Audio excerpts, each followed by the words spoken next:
ഇന്ന് ദേശീയ പക്ഷി നിരീക്ഷണ ദിനം. ഒരു കാലത്ത് ദേശാടന കിളികൾ വിരുന്നു വന്ന മാവൂരിലെ നീർത്തടങ്ങളിൽ നിന്ന് ഒരു ദേശാടന പക്ഷിയെ പോലും കാണാൻ കിട്ടാത്ത അവസ്ഥയിലാണ്.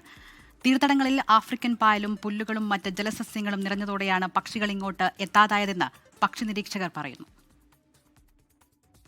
കോഴിക്കോട് ജില്ലയിൽ ദേശാടന പക്ഷികൾ ഏറ്റവും കൂടുതൽ വിരുന്നെത്തിയ സ്ഥലമായിരുന്നു മാവൂരിലെ നീർത്തടങ്ങൾ. പക്ഷി നിരീക്ഷകരുടെ സർവേയിൽ കണ്ടെത്തിയിരുന്നത് 157 ഇനം ദേശാടന പക്ഷികൾ ഇവിടെ എത്തിയിരുന്നു എന്നാണ്. വംശനാശ ഭീഷണി നേരിടുന്ന പക്ഷികളും ഇതിലുണ്ടായിരുന്നു. വിദേശ രാജ്യങ്ങളിൽ നിന്നും എത്തിയിരുന്ന 36 ഇനം പക്ഷികളെയും മാവൂരിലെ നീർത്തടങ്ങളിൽ നടത്തിയ സർവേയിൽ കണ്ടെത്തിയിരുന്നു.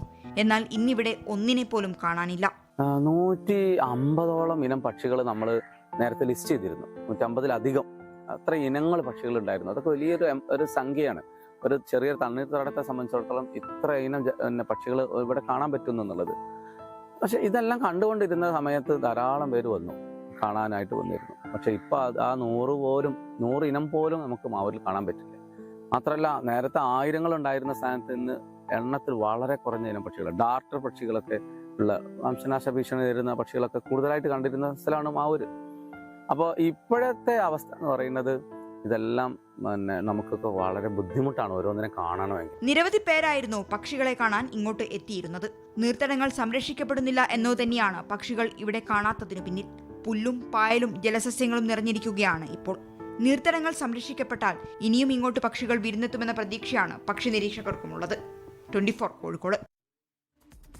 ലോകത്തെവിടെയായാലും ഏത് സമയത്തും 24 വാർത്തകളും ഓഗ്മെന്റഡ് റിയാലിറ്റി പാക്കേജുകളും എക്സ്പ്ലെയിനറുകളും വിശദമായി കാണാൻ ഞങ്ങളുടെ യൂട്യൂബ് ചാനൽ നിങ്ങൾക്ക് സബ്സ്ക്രൈബ് ചെയ്യാം.